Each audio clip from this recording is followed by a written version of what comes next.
It's always very difficult for an African to say where he actually start playing football, because football is part of us. I mean, we play behind houses, on the street. Any small four-square place that we get, we try to use it as a football ground. C'est ce qui fait que le football est au bout de nos pieds. On se réveille le matin, on ne respire que le football. It's all about football, football, football, football. The whole Africa, we love football. And football is something that puts the countries together. We have different tribes, different languages, but whenever there's a game, it doesn't matter you're from here, you're from there, you just want to win.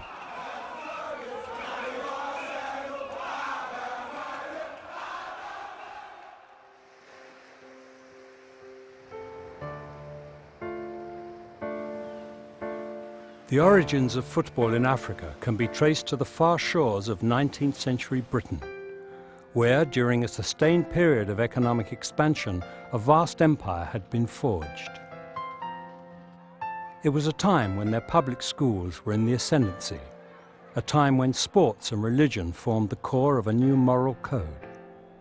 For in the rough play of games were enshrined those values so cherished by the colonial elite: stolidity, teamwork and manly discipline. It was a doctrine that would permeate throughout the world as their graduates left school and set sail for the new worlds. The game's playing system, called the game's cult or the game's ethos or athleticism, became part and parcel of the public school. And from there, of course, it spread throughout the empire as missionaries and teachers and administrators and soldiers went out into the empire and spread the message of the gospel of games. So you took the Bible and you took the cricket bat, or you took the Bible and you took the football, and you went out into these heathen places and you attempted to teach the boys to be Christian gentlemen.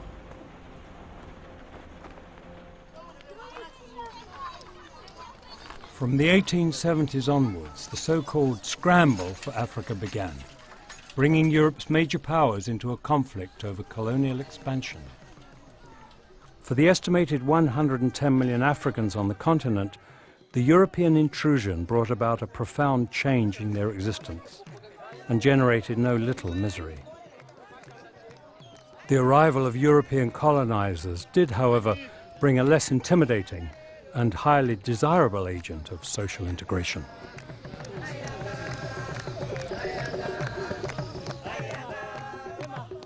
The origin of football in Zambia started with the explorer Dr. David Livingstone. It is said that when he came to Zambia, he brought three things. One, the Bible. Two, his medical kit. And three, a football. Thus started the Zambian football revolution. A similar experience prevailed throughout Africa, as missionaries founded schools and encouraged local children to attend with the promise of sport, and in particular, football. Many were converted, but not necessarily to Christianity.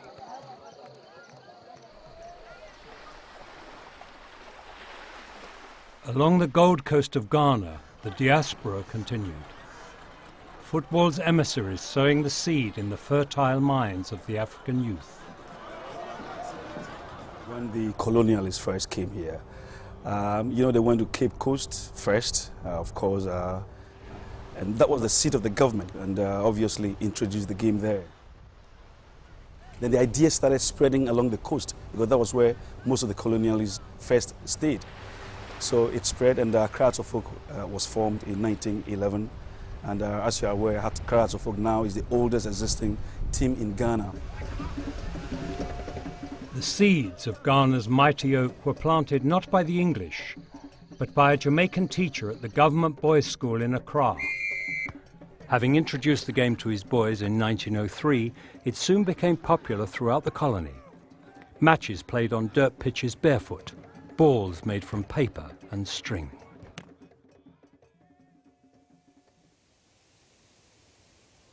If missionaries brought the game to the west and east of Africa, in the Arab north, soldiers won new converts. French legionnaires had introduced football to Morocco during the colonial wars, while football had been played in Egypt since the 1880s, when British troops kick-started the game in Cairo.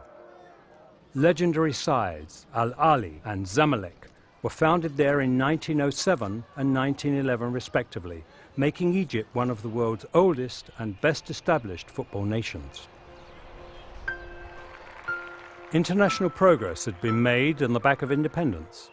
Egypt enjoying great success at the 1928 Olympic Games, where they beat Turkey 7-1 before losing out to Argentina in the semi-finals. Egypt's inclusion at an international level was the exception and not the rule on the continent, independence giving them an autonomy undreamt of by most Africans. Outside, the early history of football was one of social control, the colonial regime accepting the game's usefulness in pacifying the local population. The colonists thought not only in terms of benefiting the natives, but also in terms of benefiting themselves, because what they were engaged in was a process of socialization. They were attempting to create a colonial mindset, but a mindset of deference to superiority. And as many have said,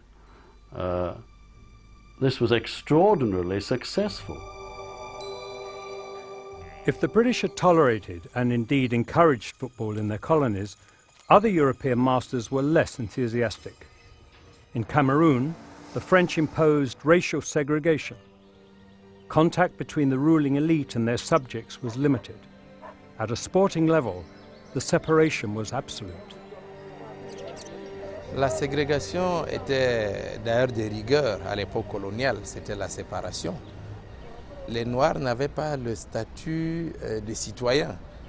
Donc ils ne pouvaient pas normalement jouer contre des équipes constituées par des Blancs, qui étaient des citoyens français. Donc les Blancs jouaient entre eux et les Noirs se sont dit, nous aussi on va essayer.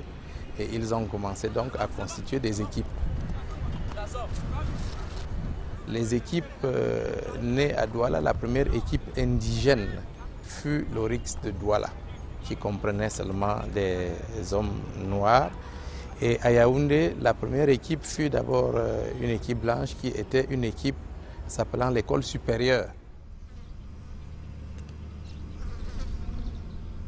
The supposed racial superiority of the white European was barely challenged on the continent.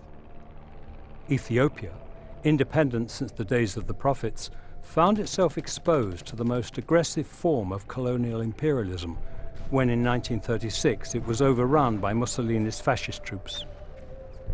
Merciless in their dealing with the local populace, it is perhaps surprising that the Italian occupation brought about a football revolution. The starting point was the formation of Ethiopian club side St. George, whose players were subject to an Italian regime that imposed strict segregation of the races, an act of apartheid that had a profound effect on their striker, Idnikachu Tesema. The colonial divide and rule policy, this he had to live through, and he never liked it. In those days, clubs were formed on the basis of ethnic groups, religious groups, and those were reason enough to create problems, misunderstandings among different ethnic groups, different religious groups. In 1942, Ethiopia was liberated. Those Italians who remained in the capital may have expected retribution, but instead found themselves invited to play a match of reconciliation.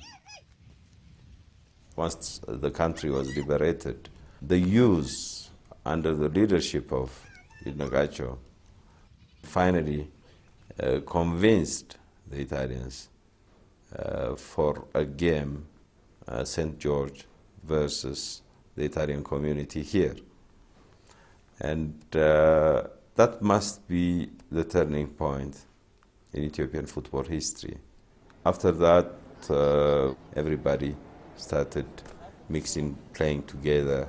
It was not a match between Italians only, Greeks only, Armenians only. It was a match among all races, religions, ethnic groups.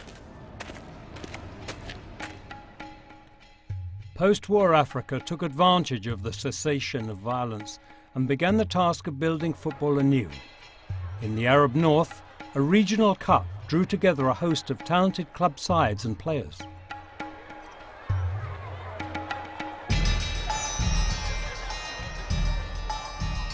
La Coupe d'Afrique du Nord, c'était une compétition qui réunissait tous les clubs d'Afrique du Nord. Alors il y avait l'Algérie, la Tunisie, l'Oranie à l'époque, la Constantinois et le Maroc. Cette compétition a servi à nous révéler. The popularity of football in the North was now unquestionable, making it the natural base for those wishing to organize the game at an international level. FIFA, football's governing body, stepped in. FIFA decided to have confederation for the colonies, and they said that Africa can form their African Confederation of Football, and when they get that, they will be given a seat in the executive committee of FIFA. The Argentinian member said, but we have got something to consider. Why are you giving Africa a seat? There is no football in Africa. It was an undeniable fact that the gulf between European and African football was a wide one. In 1954, Hungary's 12-0 humiliation of Egypt profoundly damaged Africa's meagre reputation. But the overriding belief was that no progress would be made on the continent till their teams played, lost and learnt at the hands of the European elite. At a meeting in Khartoum in 1957, the African Football Confederation, CAF, was born. It was a bold declaration of both African unity and independence.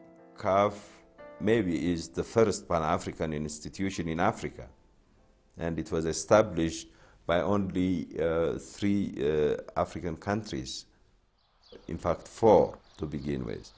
The 3 were Ethiopia, Sudan and Egypt, and then there was South Africa. CAF decided to celebrate their foundation with an African Cup tournament, all 4 members bringing a side. However, for Fred Fell, the South African representative, it was a challenge he could not accept. Fell told CAF that racial segregation laws enacted in the 1950s meant South Africa could either send a white or black team, but not mixed. To those nations which had themselves only recently emerged from the toil of colonialism, South Africa's stance was indefensible. For Idnikachu Tesema, Ethiopia's representative, it was intolerable. His memory of the Italian colonial past in Ethiopia was vivid, so he refused.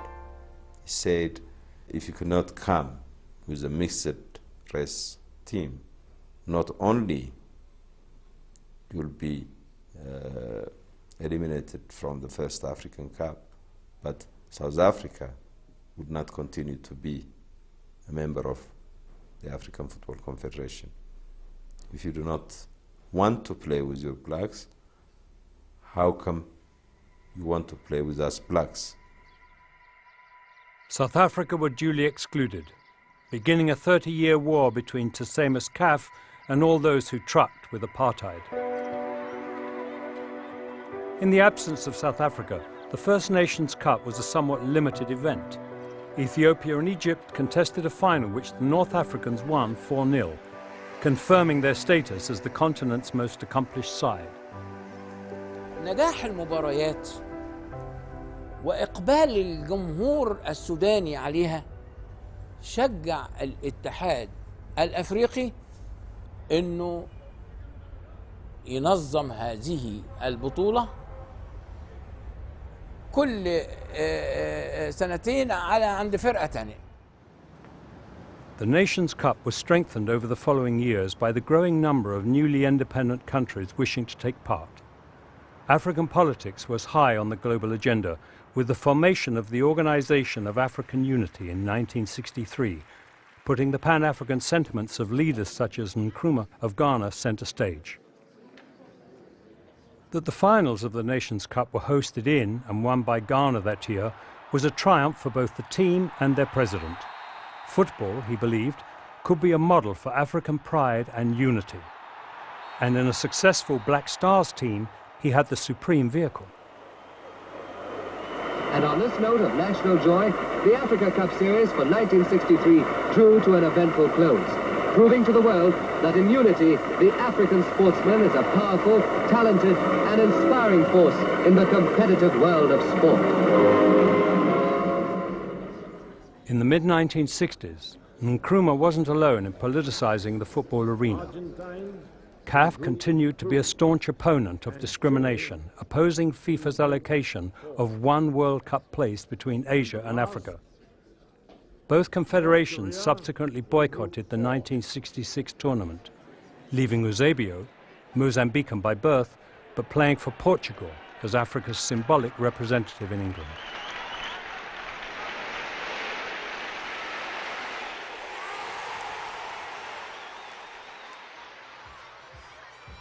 In 1965, a military coup brought the flamboyant, football-loving Joseph Désiré Mobutu to power in the Belgium Congo.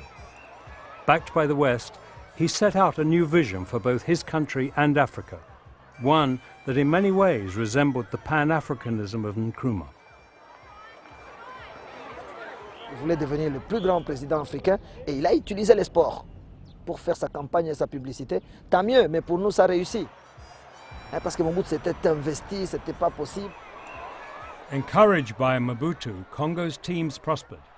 And in 1967, Engelbert won the African Champions Cup, Africa's most prestigious club competition, against Ghana's Asante Kotoko. Domestic success assured, Mobutu now turned his attention to the national team. When the Leopards raced onto the field to win the final of the Africa Cup of the Nations in the presence of the Emperor of Ethiopia in Addis Ababa, the Congolese 11 had already chalked up 3 brilliant victories in a row in this marathon competition. What a magnificent team the Leopards are, owing so much to the inspiration of President Mobutu. Within 3 years of assuming power, Mobutu's investment in the Leopards was rewarded with a hard-fought victory over the Ghanaian Black Stars in the 1968 final. Mais ce n'est qu'à la 66e minute que le winning goal est arrivé. Ça veut dire sur une passe d'un adversaire, j'ai amorti et j'ai fait un but. Alors c'était une fierté à ce moment-là. Cal à la contrôle, tire et c'est le but. But donc, les joli but de Kalala. The Egyptian referee blew the whistle for full time. The Congo team was new champion of Africa. Both the team and their sponsor basked long and hard in the glory of their victory. For Mobutu, it was the inevitable proof that he was indeed the natural leader in a post-independent Africa. He would succeed where Nkrumah had failed. Sport, he believed, would unify and pacify a population hungry for the good things. And in 1974, he fed that dream till it burst. Vous savez que vers les années 73 et les années 74, les Zaïre, actuellement, la République démocratique du Congo, était au top sur le plan économique. Il y avait beaucoup d'argent. L'économie marchait très bien. Rappelez-vous, c'est la même année, 74, il y a eu les championnats du monde de boxe, ici à Kinshasa. Mohamed Ali et Georges Foreman. Invited by Mobutu, Ali's arrival put Zaire firmly on the map and advanced their shared ideology. Black Africans were ready to take on the world. I fight in Africa because I'm fighting in my homeland. Je me bats en Afrique parce que je me bats dans mon propre pays. America's not my original homeland. My original homeland is Africa. C'est la même année que la RDC a gagné la Coupe des Nations en Égypte. a gagné la Coupe, est allé à la Coupe du Monde. Donc c'était une année formidable.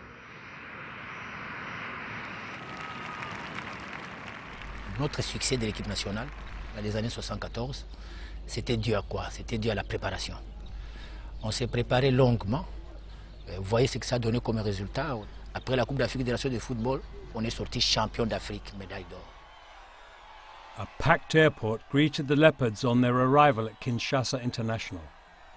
The Zairian public, who had been denied any obvious role models during the colonial era, now latched onto the team and made it their own. Donc cette année-là, nous étions gâtés. On était champion d'Afrique et on est allé représenter l'Afrique à la Coupe du Monde. Quoi, sans une grande motivation, mais ils ne pouvaient pas avoir l'illusion aussi de se dire nous allons à la Coupe du Monde pour gagner, non. Parce qu'au départ, ils se disent ah, il y a le Brésil, bon, il y a l'Allemagne. Les gens avaient tellement peur de ces équipes-là. Bon, ils ont dit non, écoute, on va y aller, on va jouer, mais je crois on leur avait demandé de ne pas être ridicule. Perhaps concerned, the authorities made an unusual squad selection. Sur décision des autorités, on a sélectionné tous les féticheurs de province. Les meilleurs féticheurs sont arrivés à Kinshasa, ils étaient dans l'avion, ils sont partis en Allemagne. I saw them traveling with people. They will bring all sorts of things, you know, all sorts of bags, funny smells, and planting a sort of onion here and there, you know, eat this, or go to the cemetery, do this, and you know, bring the human bone, or all this. With the hopes of Africa and an ambitious president hanging over them, Zaire went into the first match with Scotland determined that they would not be embarrassed. On a très bien joué parce que en arrivant en Allemagne, on nous a promis de toucher les primes de participation après les premiers matchs contre l'Écosse. On a très bien joué contre eux parce que l'entraîneur de l'Écosse nous avait promis de nous battre à 11-0. On a joué, on a perdu 2-0. C'était ça. J'étais très content vraiment. But the mood in the Zaire camp quickly turned to anger when the bonuses they had been promised failed to arrive. Oui, parce qu'on était sûr après le match de l'Écosse, on pouvait toucher notre prime de participation. Mais la veille du match, on nous a promis qu'il n'y a rien. Alors il y a eu les problèmes d'argent, toujours, les équipes africaines. Il y a eu la prime de la FIFA. Bon, les joueurs à l'hôtel, ils ont appris que bon, on avait donné beaucoup d'argent pour eux. Alors avant la Yougoslavie, ils ont exigé l'argent. Ils ont dit, ah, on nous a dit de donner l'argent. Ah non, il n'y a pas d'argent. Alors il y a eu un climat de méfiance. Les joueurs d'ailleurs, 2 heures avant le match, ont refusé de jouer. Mais ils ont joué avec la détermination de ne pas s'engager. En fait, les matchs de la Yougoslavie, ils l'ont saboté. Ils n'ont pas voulu jouer et ils l'ont perdu. While some commentators chose to view Zaire's willfully inept performance as one of quaint African naivety, in reality they were, in effect, on strike. On ne voulait pas jouer. Si vous voyez les films, on ne voulait pas jouer. On marchait sur le terrain. C'était clair. Il faut visionner bien les films. C'était clair. Zaire lost 9-0. One of the heaviest defeats in the tournament's history. Their experience of the World Cup was in marked contrast to the parades and ticker tape of their nation's cup victory. On avait tout mis en moule, tout était oublié, tout était tombé après la Coupe du Monde. On était tous tombés. Et je vais vous dire quelque chose. Nous sommes revenus de la Coupe du Monde, on n'a même pas trouvé l'accueil. Au retour, on n'a pas trouvé l'accueil. Personne à l'aéroport. Nous avons été ramassés par des taximens, c'est-à-dire des fanatiques, qui nous aimaient, qui nous ont trouvé qu'on traînait à l'aéroport. Vous voyez, c'est cette réserve-là qui nous a été réservée.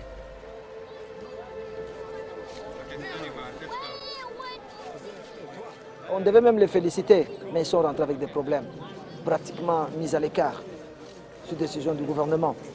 À quoi bon ça donne au football? Certains sont rentrés dans les marchés, ils sont devenus des commerçants. Ils ont commencé à vendre des cacahuètes. On pouvait peut-être, après la Coupe du Monde, aller évoluer en Europe, avoir des contrats dans des équipes européennes. Ça n'a pas été. Nous sommes revenus au pays. On était abandonnés. C'est la FIFA que nous, on tenait beaucoup. Parce qu'on savait bien qu'après la Coupe du Monde, un joueur qui a joué la Coupe du Monde doit être quand même quelque part riche. Même pas riche, mais noble. Mais nous, si vous arrivez à aller voir là où nous habitons, vous allez pleurer. Vous n'allez pas accepter d'aller vivre. Vous ne vivrez jamais dans ces conditions-là. Et c'était ça, et c'est ça. Je pense que c'est un réveil. Le Cameroun, s'il avait commencé aussi pour la première fois, certainement qu'il aurait eu des problèmes. Je pense qu'il faut qu'on pardonne quand même la RDC. Mais c'était une équipe sans expérience internationale, sans le niveau international, qui est tombée dans la cour de grands. Mais nous étions les premiers, nous étions les sacrifiés, mais nous avons ouvert la voie pour le continent africain, je crois.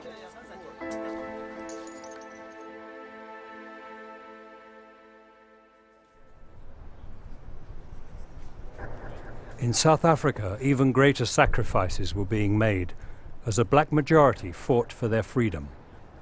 Around the world, people horrified by the many atrocities of the government were calling for change. CAF, who had banned South Africa from their confederation in 1960, now campaigned for their immediate exclusion from FIFA. It was a stance that brought their strong-willed president, Tsema, into direct conflict with FIFA's English president, Sir Stanley Rouse. They perceive Sir Stanley Rouse as a colonial person with colonial views who didn't respect Africans. And they used this weapon against Sir Stanley Rouse, and the man has to go. Rouse's refusal to ban South Africa was to prove an ethical and professional mistake, as his challenger to the FIFA presidency, João Havelange, went to the Africans with a promise to ban South Africa and bring CAF to FIFA's high table. Havelange came and said, look, I'm the liberator, I will be there, I will give you guys everything, I will give you money, to organize yourself. I will send the Brazilian team to play against you.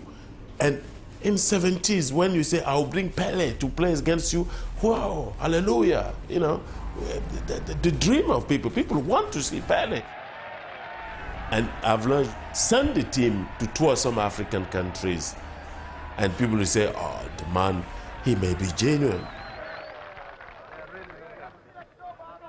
Thank you very much. And funny thing is, Havelange used to call Africans, I am one of you guys. So then, I remember Tsema telling me that Emmanuel, he told us that he's one of us. And by being one of them means that they must support him. With the backing of CAF, Havelange became FIFA's new president. South Africa were banned in 1976. Tsema had won a major victory for the battle against apartheid.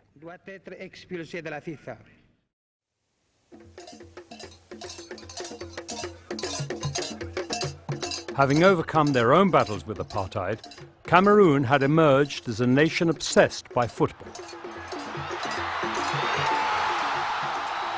Au Cameroun, le football c'est une passion, c'est même une religion.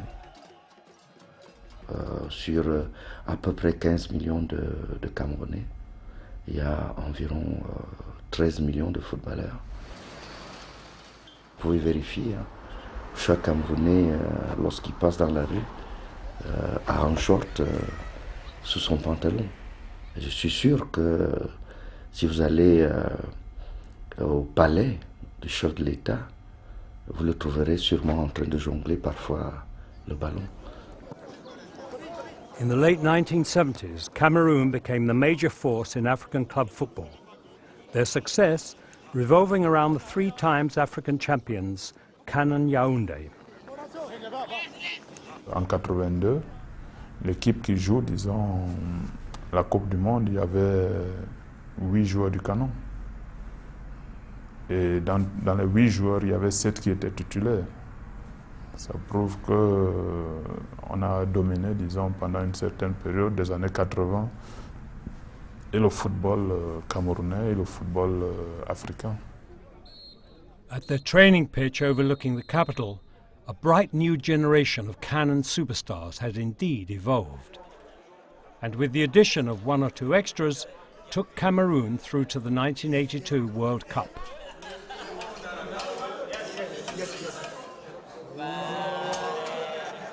Je pense que nous avions une équipe très très soudée, une équipe de copains, une équipe d'amis. Et on avait envie, à cette première Coupe du Monde camerounaise, de prouver que le Cameroun fait partie aussi des grands pays du monde dans le football. Cameroon surprised everybody by playing out 0-0 draws with Peru and Poland in their first two matches, and went into their last match showing little of the nerves that hung over their opponents, the eventual winners, Italy. The Lions refused to be intimidated. And when Graziani gave the Italians the lead, they immediately countered with a goal of their own. Mbida, the scorer of Cameroon's first ever goal at the World Cup. Nous avons joué contre le Pérou, contre la Pologne et contre l'Italie. Nous avons fait des matchs nuls. Et donc la suite logique voulait que, qualifié pour la Coupe d'Afrique des Nations à Abidjan en 1984, que le Cameroun puisse la remporter. Heureusement, le Cameroun a été qualifié pour la finale et nous avons battu, comme d'habitude un peu, le Nigeria sur le score de 3-1. J'avais eu la chance de marquer le but décisif. Bien joué sur la James, qui sent très bien. But du Nigeria. Premier but du Nigeria. Aoudou, shoot. Égalisation. Quel foot bien. Abega, en dribble, sur rabat au centre, Abega. Abega, toujours. Abega, Mila, Abega. Le but.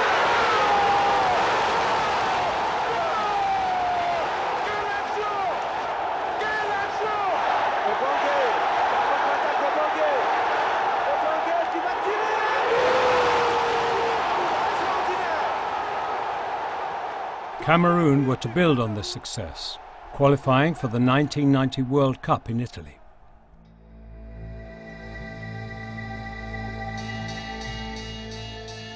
Despite their strong performance in 1982 and Morocco's in 1986, FIFA refused to allocate extra places for African sides, a stance strongly opposed by CAF's new Cameroonian president.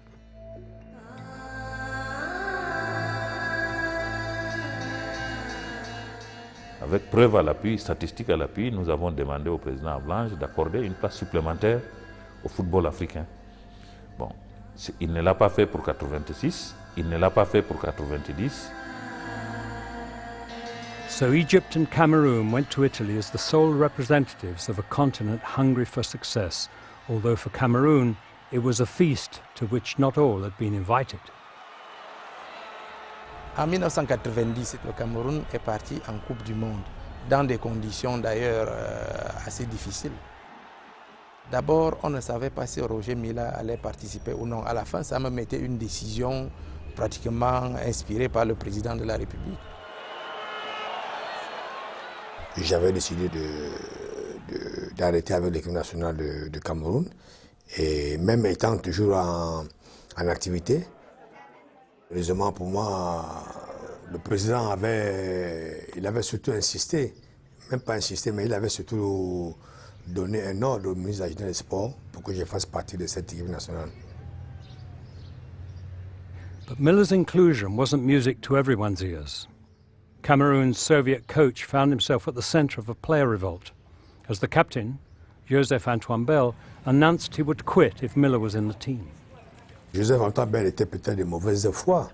Comme il disait que moi j'étais âgé, que je ne pouvais plus jouer, il avait oublié que lui-même il avait été âgé. Et il n'y avait que 2 années qui nous séparaient entre Joseph Antoine Bell et moi. Bell lost the fight. Miller was in. With morale undermined and world-class opponents waiting in the wings, Cameroon's prospects seemed at best tarnished, at worst fatally flawed.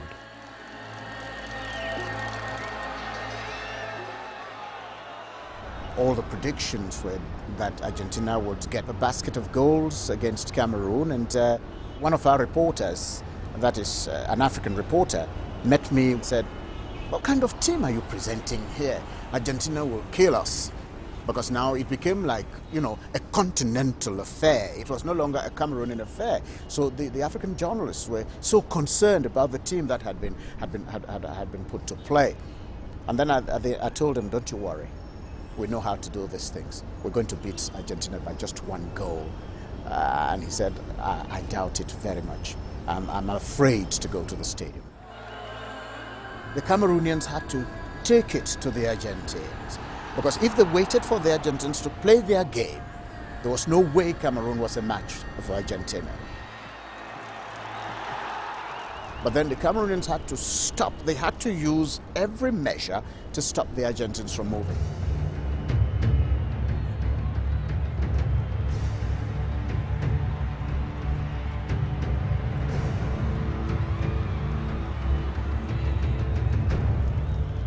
There was a little bit of indiscipline in terms of play, but at least a motive was achieved, and I think that's the credit goes to them. Mais c'était pour nous, je ne dirais pas un match de revanche, mais c'était pour nous un match très important parce que l'entraîneur d'Argentine nous avait traité nos footballeurs camerounais de lapins, et on a voulu prouver que nous n'étions pas des lapins, que nous étions des véritables Camerounais. Oman Biek gave the indomitable Lions a lead they refused to surrender. It was a result that shook the world champions, but not a Cameroonian side full of confidence. Grâce à Dieu, on a fait un bon match, on a gagné contre l'Argentine. Et moi, j'avais déjà dit à ceux qui doutaient que si on gagnait l'Argentine, on pouvait aller au deuxième tour. Nkono's prophecy fulfilled, Cameroon went into a second-round match against World Cup enigmas Colombia. The star of the game was a rejuvenated journeyman, a 38-year-old striker reborn. Je dribble 3 joueurs et avant de me retrouver devant une guitare pour le battre de pied gauche. Je pense que c'était une nation d'éclat, une nation de grandeur, une nation vraiment de grands joueurs. His goal led to a celebration that would become one of the images of the 1990 World Cup, the Miller Wiggle.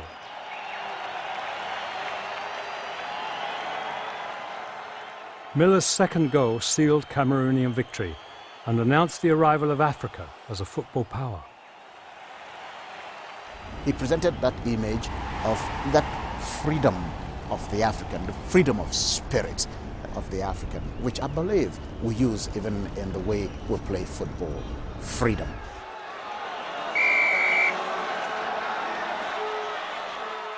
À ce stade de compétition, on n'avait plus peur de personne. On aurait pu rencontrer, que ce soit l'Allemagne, le Brésil ou l'Argentine, à ce stade de compétition. Nous étions gonflés à beaucoup, on avait vraiment un gros cœur, on avait envie de prouver quelque chose. Against England, Cameroon went 1-0 down, but then scored 2 second-half goals to take a lead few thought possible.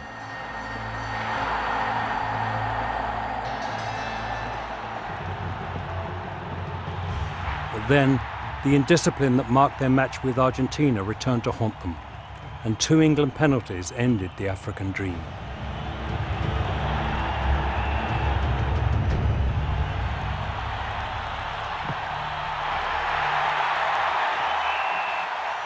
Despite this defeat, Cameroon had erased all memory of Zaïre's 1974 humiliation, and in the process gave football its first African superstar. Roger was never a hero before 1990.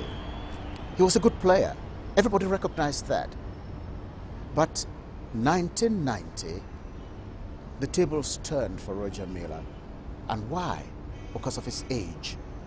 Nobody could believe that somebody his age could do the things he did, and with such skill and dexterity. And consequently, people looked upon him. He became like a leader, became a symbol of Cameroonian football, and later on, of course, African football. And his praises were sung almost everywhere.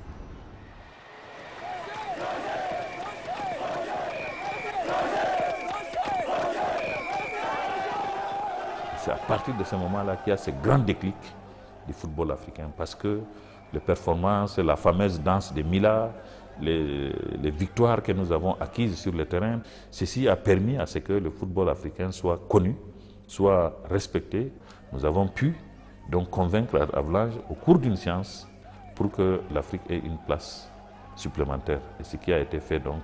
Mais ceci ne pouvait pas être possible, quels que soient les combats que nous avons menés, si les résultats des équipes africaines sur le terrain n'étaient pas concluants.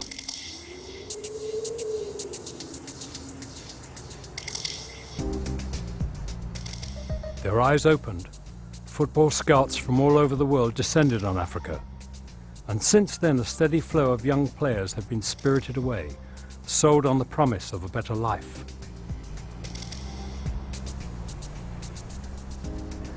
When you go to our playgrounds, they're almost empty, because as soon as anybody shines around here, he moves away. There are so many hawks all over the place. Everybody is trying to grab one good player, one good chicken to go roast somewhere else, and that's what has happened.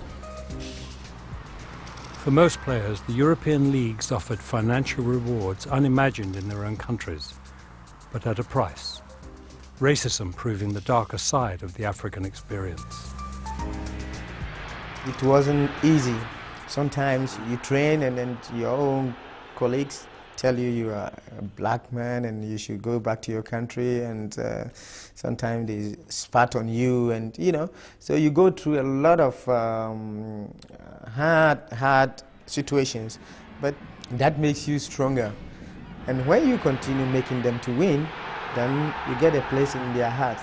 And when you get a place in their heart, then they even think of making you even the captain or their leader. So you can see the tremendous changes from saying you are black, spitting on you, and then you become the captain of the team. I think there is nothing to achieve when you start achieving the heart of your own people, when it comes to football.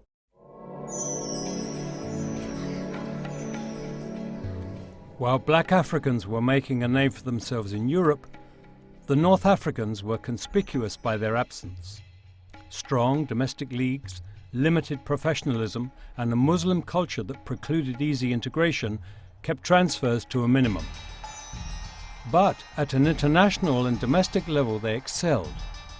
North African sides had made a significant impact on the World Cups, and at a continental level had dominated, winning 6 Nations Cups and a host of continental trophies.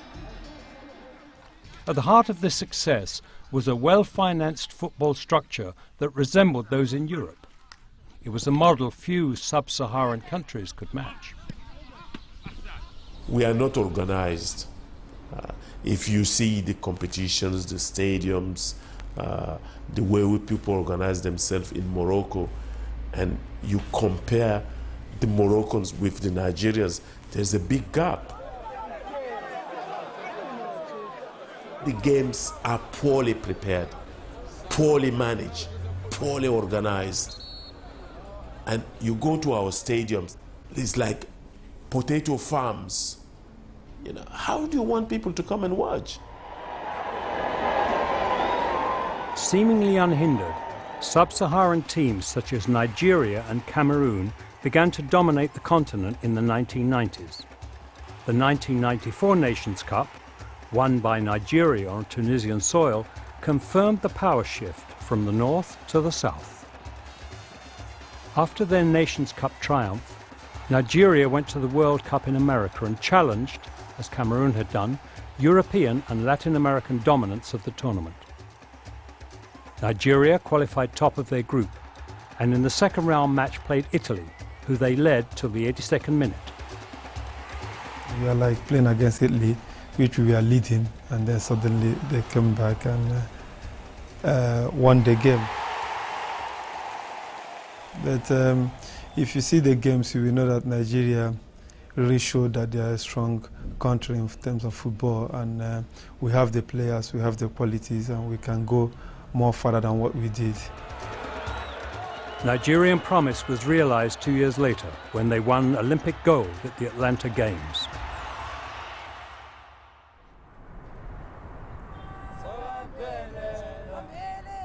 In any other year, that would have dominated African soccer, but 1996 would instead be remembered for a homecoming that delighted all Africa.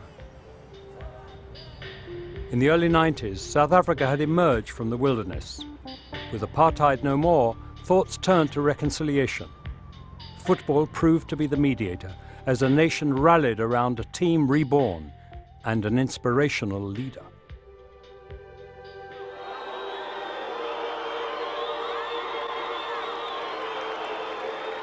This country needed something to believe in, and what helped tremendously was that we had our first president, Nelson Mandela, which became a rallying point, a point of convergence, a point that helped the nation to grow and build together.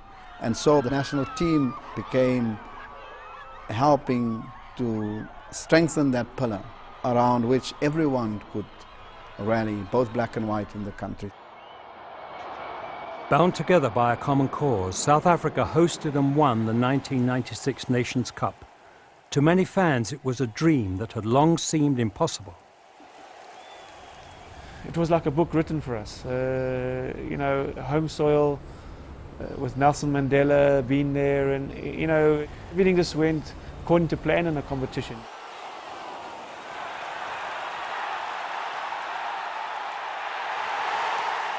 It was certainly a great triumph for the country, and one that sort of woke up the world that South Africa had arrived, I suppose. In that team, we had black, white, and every other player that represented the entire spectrum of the South African nation, and that team became successful by winning the African Cup of Nations, helped us to accelerate the process of integration, making every South African feel and recognize as part of the South African nation. After more than a century of football, the fight for independence was complete. Although on the pitch, African teams were still struggling to overcome European superiority. 5 teams, 2 more than in 1994, competed at the 1998 World Cup. Nigeria shone again, beating Spain in the first round. People know that we know how to play, but they don't know what is going to happen until the final whistle is blown. If it's a good day for us, nobody is going to beat us. Ultimately, Nigeria beat themselves. Having qualified top of their group, they were rocked by money problems and, demotivated, crashed out against Denmark. I can't really say what happened, but I know there was problem going on in the camp, and everybody knew about that before the day of the next day is going to be the game, and we have the players and everything, but if those things were not put in the right way, it's going to affect the team, no matter who you are. They were naive against Denmark. They would have beat Denmark easily. But because they spent hours negotiating their bonuses, they lost their concentrations, their mind are on the money, and when they went to the stadium, the match is gone. It's gone. Despite such disappointments, some see Africa's struggles as part of an evolutionary process that will one day see them dominate the game. Every day we keep on growing, we keep on getting stronger and stronger. So I believe in the years to come, you will see more, and you believe, and Africa will at least be on the map again. Although the reservoir of talent is undeniable, its passion beyond question. Africa's inability to organize itself at the highest level threatens future growth. Back in Africa, we destroy ourselves. When you don't have a plan, or when you don't have a target, how do you want to win the World Cup? You know, the World Cup belongs to those who plan for it, who want to win it, you know, who have an ambition.